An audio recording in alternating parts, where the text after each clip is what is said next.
Acne scar treatment में गलती जो हम लोग यूजुअली करते हैं वो हमें लगता है कि एक ही टाइप की ट्रीटमेंट सारे टाइप के एक्ने स्कार्स पे वर्क करेगी। एक्ने में रोलिंग स्कार्स हो सकते हैं, बॉक्स स्कार्स हो सकते हैं, आइस पिक स्कार्स हो सकते हैं, तो इतने टाइप के स्कार्स हैं, तो ऐसा नहीं है कि सबकी ट्रीटमेंट सेम ही होगी। इसके अलावा जब हम किसी क्लिनिक पे जाते हैं तो कई बार हमें वहाँ पे पैकेजेस ऑफर किए जाते हैं कि डर्मापेन का पैकेज हो गया, मॉर्फेस का हो गया, CO2 लेजर का हो गया, बट उसमें क्या होता है हम उस ट्रीटमेंट में फिक्स हो जाते हैं और हमें बाकी ट्रीटमेंट का एक्सपोजर नहीं मिलता, जिससे कि अलग अलग टाइप के स्कार्स ट्रीट हो पाए। वैसे ही एक ट्रीटमेंट है TCA क्रॉस, जो कि बहुत इंपॉर्टेंट ट्रीटमेंट है, खासकर उन स्कार्स के लिए जो ऊपर से थोड़े ओपन होते हैं और नीचे जाके थोड़े कॉनिकल हो जाते हैं। इन्हें बोलते हैं ice pick scars. Ice pick scars बहुत डिफिकल्ट है इंप्रूव करना with treatments like MNRF, CO2 laser, erbium glass. ये सारी चीजें इस पे कुछ हद तक काम करती है, बट बेटर रिजल्ट्स के लिए आइस पिक स्कार्स में हमें TCA क्रॉस करने की जरूरत पड़ती है। अब TCA क्रॉस का मतलब क्या है? Trichloroacetic acid chemical reconstruction of skin scars. अब इस TCA क्रॉस में बेसिकली होता क्या है कि TCA पूरे फेस में लगाने की जगह हम स्पेसिफिकली सिर्फ आइस पिक स्कार के बेस में जाकर लगाते हैं। अब TCA काफी स्ट्रॉन्ग एसिड होती है और इसलिए TCA क्रॉस बहुत ही ध्यान से करना चाहिए। जो डर्मेटोलॉजिस्ट स्पेशली इसमें ट्रेंड है, जो कि एक्सपीरियंस्ड है TCA क्रॉस में, उनसे ही आपको TCA क्रॉस करवाना चाहिए। इस ट्रीटमेंट का गोल है कि हम एक कंट्रोल्ड केमिकल इंजरी कर रहे हैं, जिससे कि कोलैजन प्रोडक्शन बढ़े, डर्मल रीमॉडलिंग हो और जो डिप्रेस स्कार्स है वो ओवर टाइम एलिवेट हो जाए। अब बात करते हैं कि इसे कैसे यूज करना है। वैसे हम TCA को 50% से लेके 100% तक यूज कर सकते हैं। मैं रिकमेंड नहीं करता कि आप सीधा 100% से स्टार्ट करो।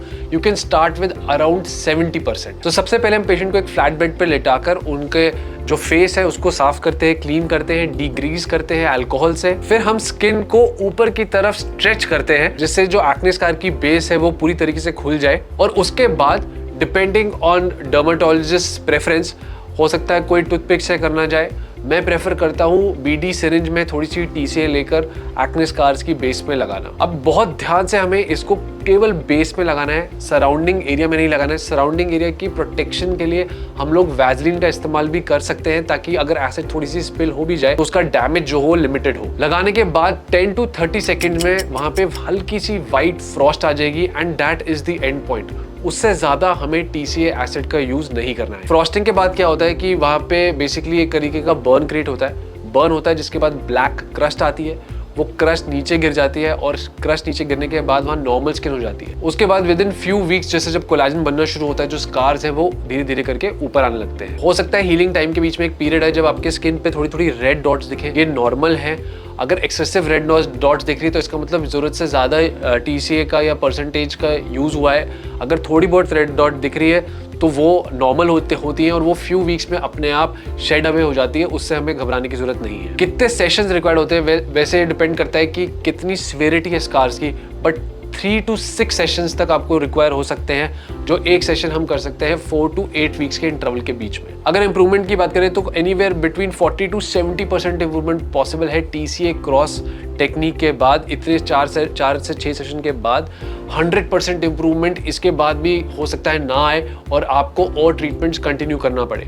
TCA क्रॉस के बाद मैं पर्सनली CO2 लेजर करना प्रेफर करता हूं, क्योंकि इससे जो थोड़े बहुत स्कार्स रह जाते हैं नीचे वो भी ऊपर आने लग जाते हैं। अगर आपने TCA क्रॉस कराया है तो मेक श्योर कि आप अच्छे से मॉइस्चराइज कर रहे हो अपनी ट्रीटमेंट के बाद। सनस्क्रीन आप रेगुलरली यूज कर रहे हो, क्योंकि इन्फ्लेमेशन है तो वहाँ पर ब्लैक स्पॉट्स ना छूटे, इसके लिए सनस्क्रीन लगाना जरूरी है। कोई भी स्ट्रॉन्ग एसिड्स और रेटिनॉइड्स आप एकदम TCA क्रॉस के बाद मत यूज करो, और जहां तक पॉसिबल हो सके सन एक्सपोजर भी हमें अवॉइड करना चाहिए। इसके साइड इफेक्ट क्या होंगे? रेडनेस, बर्निंग, टेम्पररी पिगमेंटेशन और हल्की स्वेलिंग आपको TCA क्रॉस वाले एरिया पे आ सकती है।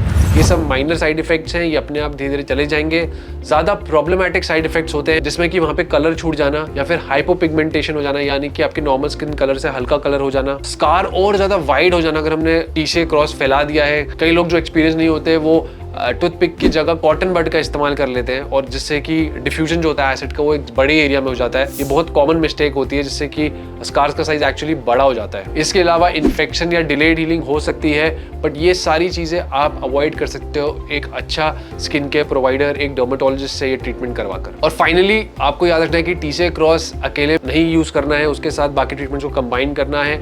Subcision, Morpheus, CO2 laser, erbium glass laser, dermapen 4, ये सभी बहुत ही स्टैंडर्ड ट्रीटमेंट्स हैं एक्ने स्कार की। तो अगर आपको एक्ने स्कार की प्रॉब्लम है तो you must meet your dermatologist और ये सारी ट्रीटमेंट्स के बारे में आप बात कर सकते हैं। TCA क्रॉस के बारे में क्या क्या इंपॉर्टेंट चीजें, क्या क्या चीजों का आपको ध्यान रखना है, मैंने आपको बता दिया है। आप अपने डर्मेटोलॉजिस्ट से डिस्कस कर सकते हैं। अगर आपका TCA क्रॉस को लेकर या एक्ने स्कार को रिलेटेड कोई भी क्वेश्चन है तो प्लीज नीचे कमेंट सेक्शन में छोड़िए। आप हमारे क्लिनिक को भी कॉन्टैक्ट कर सकते हैं, नीचे मैंने नंबर डिस्क्रिप्शन में डाल दिया है। मेरी और मेरी टीम कोशिश करेगी कि हम आपके सारे सवालों का जवाब दें।